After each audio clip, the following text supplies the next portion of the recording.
Ciao, I'm Mary Ann Esposito. Today on Ciao Italia, making cannelloni.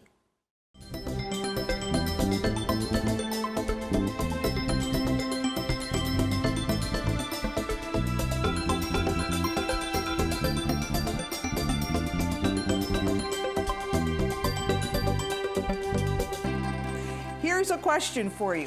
What is the most popular pasta ordered in the States outside of Italy? Did you say cannelloni? You would be correct. Another name for that is manicotti, and that's what we're going to make for you today. So we're going to start with making the dough for the cannelloni. Now cannelloni means tube, or manicotti means long sleeve. So you want to start by getting some eggs, either in a food processor like this, or you can do this by hand in the fontana. You've seen me do that many times. So you want to start with large eggs. These are not as large as I would like them to be. So there's 4 eggs in here. And sometimes you just have to gauge it, and then you just add the appropriate amount of flour. So 4 large eggs in a bowl. And we're going to whirl those up to get them well blended. Everything about making pasta is in the hands, and it's experience. There really isn't a set recipe. Okay, so that looks good. So we have 4 large eggs, and now we need to deal with flour. So for this, we're using unbleached all-purpose flour. It has about 11% protein, and it looks nice and white, right? But we're going to add something to it, because look at the differentiation in color with this one. This is durum flour, durum semolina. This is semolina flour that has been reground so that it's a lot softer. So I'm going to put a ½ cup of the durum semolina in with my eggs, and then I'm going to start adding enough flour to give me a dough. So typically this would probably take, I would say, about 3 cups of flour, although I'm not sure. I'm just going to have to play with this. So put enough flour in just to get going. And we're going to add some salt. You want a pinch of salt. And then put the top back on. And pulse that. And you'll know when you have enough flour. I know I don't have enough flour because you see what's happening. I've got something that looks like pudding. So we want something that's going to hang around that blade. So I continue adding flour until I have something that's going to go around that blade. Now, if you err on the side of putting too much flour in, you can always correct it by adding a little bit of water, or you could add some olive oil. So let's see what we get here. So now it's starting to form a dough, as you can see. See how it's starting to go around that blade? And when it cleans the side of the bowl like that, well, I know that I've hit pay dirt, yes. Let's see what we've got here. Yes, so let me take that out and show you, see? It's not sticking to my hands. I know it's wet enough, and I don't want to add any more flour because I'll be adding flour when I roll this out. So you want to take your dough and just let it rest for a while, maybe about 30 minutes or so, until you make the filling. Because cannelloni is a filled pasta, and you can put various fillings with it. Today we're going to do a vegetable filling, and we're going to do one with a lamb filling. So get your dough into a nice round. It's a very nice dough. It's not too wet and it's not too dry. Just knead it a few times, because as it sits around, the gluten in this dough is going to relax. So I usually put a little bit of flour over the dough like that, and I cover it with a bowl.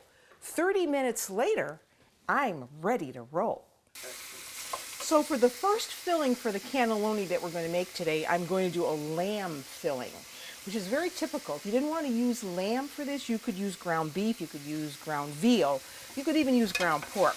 So I have about 1.5 pounds of ground lamb, and I'm just browning it in a couple tablespoons of olive oil. So we want to make the filling while the dough is resting. So brown the lamb. And with this, we're going to flavor it with I love it with fennel seeds. Usually I put fennel seeds in Italian sausage when I'm making Italian sausage, but it's also good with the lamb. But if you don't like fennel, you can just leave it out. You can leave it out altogether. So I have a good hefty teaspoon, 2 teaspoons if you want, of fennel seeds. And you can buy those in the grocery store. So you can see the lamb is now starting to turn color. And I'm going to give it first a little salt and pepper. So some salt, a piacere, as they say in Italian, to your liking.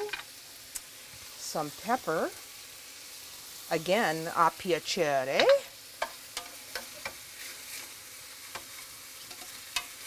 And we really want this to cool before we put it in the cannelloni dough. So a tip for you is to make the fillings the day before and refrigerate them. Okay, now we can add the fennel seeds. So fennel goes in, and that has a nice licorice flavor. And at the end, I add mint. So fresh mint. Don't use dried mint. Dried mint really doesn't have a great flavor, and you know how I feel about dried herbs. All of their oils are gone, so you really don't want to use dried herbs. So here we have some fresh mint right from the garden. Tablespoons. I'm going to turn off the heat, add the mint, and now all we have to do with this is give it some cheese and some tomato sauce, and we're ready with that filling. All right, here's our filling. I'm going to put it right here in this bowl. And it really smells good with that mint and the fennel. So now for the cheese for this, we're going to use this cheese. This cheese right here. See? This is Pecorino Romano cheese, a sheep's milk cheese. And most of it today is made in Tuscany, it's made in Sardinia, it's made in Sicily, it's made in Lazio. And so it's a saltier cheese, saltier than a cow's milk cheese. So it's a Pecorino sheep's milk cheese, and you'll recognize it by looking on the rind to see the pin dots and the words, Pecorino Romano. So here we have it grated. So about 1.5 cups we want. So I'm going to add some cheese. I know you're saying that's a lot of cheese, but actually it's going to give this great flavor. So mix in the cheese. And Pecorino Romano is also a wonderful eating cheese. I love it in the springtime with fava beans and white wine. That's very classic in Italy. So you mix in the cheese, and then we want to have something to bind this so that when we put it in the dough, it's just going to stay together. And that would be tomato sauce. Mary Ann was up early, yes she was, making tomato sauce. So you want about 1/2 cup or so of tomato sauce, and I am just going to eyeball that. So this is just tomato sauce that I used plum tomatoes, some olive oil, I had some onions and garlic, and that's about 1/2 cup, and we're going to mix that in. And that's all there is to our filling. And if you see that maybe your filling looks a little drier, you can always add a little bit more tomato sauce, but you don't want to make it soupy. You see how nice this is? It's just thick enough so that when I put it in the cannelloni shell, it's going to not go dribbling everywhere.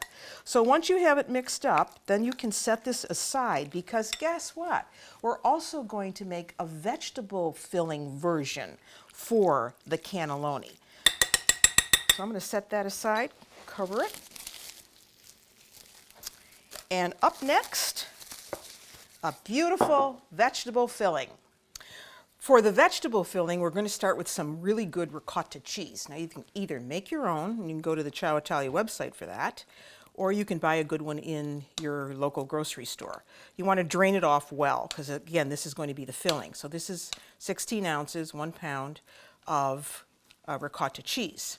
And to that, we're going to add an egg to help bind this. We want some salt. again, a piacere, some pepper. I'm going to put in some lemon zest, about a good tablespoon of lemon zest. Gives a nice added flavor to this. 1 large lemon usually gives you about a tablespoon of lemon zest. And here's some extra that we did earlier. Put that in. Okay, we're going to mix that around to get it all nice and creamy. And then we cooked some broccoli. So you want some broccoli, about 2 1/3 cups of broccoli, cooked and cut into very small florets.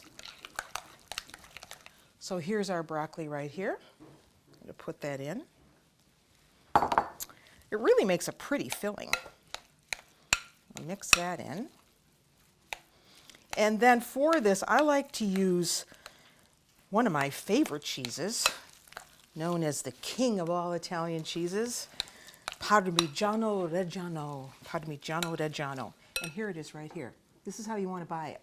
You want to buy it in a wedge so you can see the pin dots on the rind that says Parmigiano Reggiano, because then you'll know you're getting the real thing. Don't buy cheese in a box that you think is Parmigiano, because I'm telling you right now, Scout's honor, that's not it.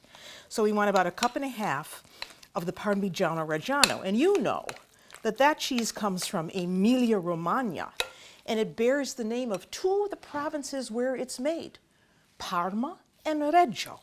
So we have about 1.5 cups of grated Parmigiano Reggiano to go into our filling. Now, there are so many different kinds of fillings for cannelloni. I mean, some people like to add a lot of herbs. Some people add nutmeg. Some people add olive oil to the filling. Some people add peppers. They add mushrooms. There's all kinds of fillings that you can make. So this is just, today I'm just doing 2 variations for you. One a vegetable and one a meat. So once you have that all mixed and you can see how thick that is, then all we need to do now is add some parsley. So here we have some flat leaf Italian parsley, beautiful smelling parsley. So that goes in. So that's all there is to it. So this we're going to set aside, because now what we have to do is go back and work with that dough. Here's our dough already rested. So now we can go ahead and work with it and make those cannelloni. So I always like to work with dough in small increments. So I'm going to take just a small piece off, work with that, and keep this covered. Okay, so now what we have to do is, on a lightly floured board, flatten the dough. You see how nice and soft it is. Flatten it down so that you can get it through your pasta machine. If you don't have a pasta machine, you're doing this by hand. Okay, so it's very stretchy. And now here's my machine. I have a little motor here and a knob on the side that helps me thin down the dough. So I'm going to put the motor on and put it through on 2. And as it goes through the various settings, it's going to thin out, of course. And if you've done it right, you won't need to add any excess flour on the dough, because that's just going to make it tough. And you can see my hand behind that, so very thin dough. So then you want to just cut these up into rectangles. I use a piece of paper just to give me something that's roughly about 4 by 5. And it doesn't have to be anything fancy, but like this, see? And you just keep making them until you have enough. And a recipe like this is going to make quite a few. Actually, you can get 2 pans, at least 18 to 24, depending on how you cut them, out of the dough. So It's up to you. You could also make them bigger than this, but I think this is a nice size. There's one. And then we will re-roll the scraps. You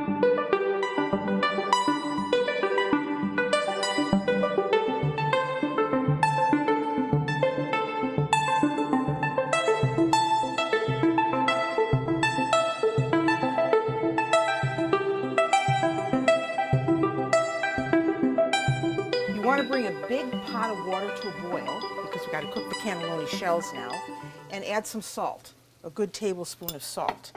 And you'll notice that here I have a pan of ice water, because I have to cool down these cannelloni sheets so I can handle them. So I just put them in the water, and because this is fresh pasta, it's not going to take very long to cook at all, 3 or 4 minutes at most. So put about, you can put 6 or 8, depending on the size of your pan, into the pot and let that come back to a boil. And then have a spider or some sort of a slotted spoon handy so that you can take them out of the water, shake them out of the water, and put them in the ice water bath so that you can cool them down. Then we're going to have to dry them because we don't want the shells to be so wet when we fill them with the filling. So you see what's happening now. The water's boiling and they're puffing up nicely. Just a couple minutes is all this really needs. Fresh pasta, unlike commercially prepared pasta, cooks in very little time. So when I'm making maybe fettuccine or spaghetti and I'm cooking it, it's just going to take maybe 3 or 4 minutes, not the 8 to 10 that's often suggested on a box of pasta. So when it starts to change color, you see it went from that dark yellow to now it's this pale yellow, I can just take them and scoop them out. And what I really want you to notice is how very clear this water is that I boiled them in. That tells you that I didn't use an awful lot of flour for this. And then you just continue on. You're making more strips and you're putting them in. We can turn that off now. And then I just move this around in the water, cool them down. And I have a towel handy right here. So as I cool them, I lay them flat, see, on a towel like that. Then I put another towel on top of them to dry the top area. But you see how they've expanded some. They do get bigger as they cook. So, because all pasta expands, right? And this is just something that if you lived in an Italian family, you would have on the weekends. This is a wonderful Sunday dish. Okay, now I'm going to put another towel on top of these just to dry them off. So now the cannelloni shells are dry. See, they're not wet anymore. So now we can fill them. So remember that tomato sauce I was telling you about that I added to the lamb? You want to put some in the base of your baked dish. Just lay a thin layer down of the sauce.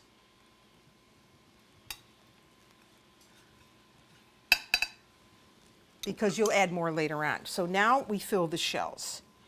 So we take a sheet of the cannelloni and we just put some of the filling right in the center. You see, you want it to be fairly dry. You don't want it to be soupy. You play with it with your hands a little bit like that. Don't add too much.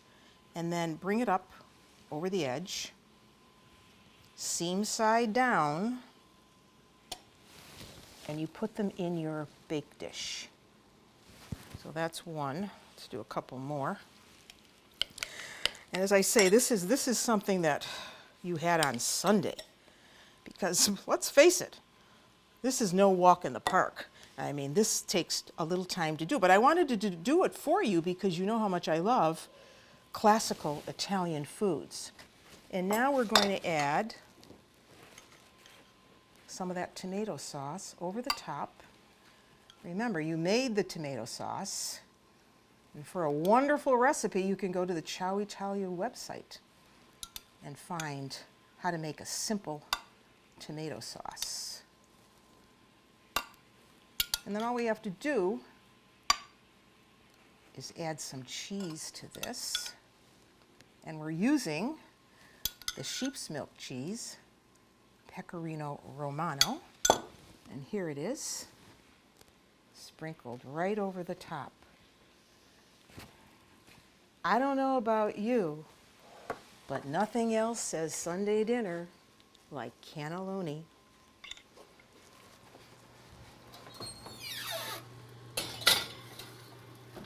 Okay, while they're cooking, remember that vegetable filling I made for you? That's up next. So you want to put some butter down in your baked dish, just a thin filming of the baked dish, because the rest will go on top. Then you take some of that filling. Remember I said this is like the flag, the Italian flag, and you see how nice and dry it is, and it stays where you put it. Remember, this was the broccoli and the ricotta cheese and the tomatoes and the Parmigiano Reggiano. And again, you make sure that that seam is tucked under and place it in your bake dish. Don't overstuff these because they're going to expand in the oven as you make them. So you don't want to overstuff them or they're going to split. Both of these are going to be really delicious. And there's our second one. Now, I've often done this recipe by flavoring the dough with tomato paste. So that's another version. So when you were making the dough up, what you would do is with the eggs, when you're whirling them around, you would add a tablespoon or so, depending on the depth of the color you want, of tomato paste with the eggs before you add the flour. And that'll give you a pretty red-colored cannelloni rather. And I've often done it with beets as well. So there are different things you could do. Spinach cannelloni is also another very popular one. There's our fourth one. Remember, all butter in Italy is unsalted. So if you want to add salt, you can. And now a hailstorm of the Parmigiano Reggiano.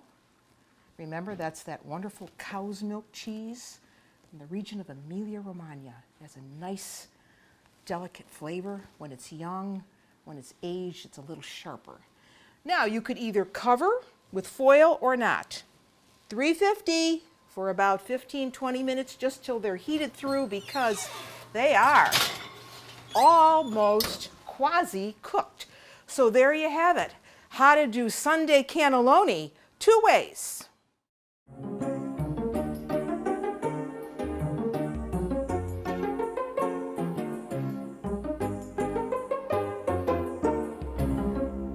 Domenica, Sunday, calls for cannelloni.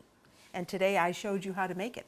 We started with a basic pasta dough. We cut out sheets. We made a filling for it of lamb that was flavored with mint and fennel seeds, a little bit of olive oil, salt and pepper, and Pecorino Romano cheese. And that was our filling. And then we put the filling inside of our cannellini sheets, and here it is now, all baked with tomato sauce and extra Pecorino Romano cheese over the top. A perfect first course for Sunday dinner or any day of the week. And then, if you don't want to do a meat filling, here's a variation. You could do a vegetable filling. And we took those same cannelloni sheets and we filled them with a mixture of broccoli and tomatoes, ricotta cheese, Parmigiano Reggiano cheese, salt and pepper, and filled it the same way we did for the lamb. So these are 2 great ways to have cannelloni. And until I see you nella cucina again, I'm Mary Ann Esposito. Ciao.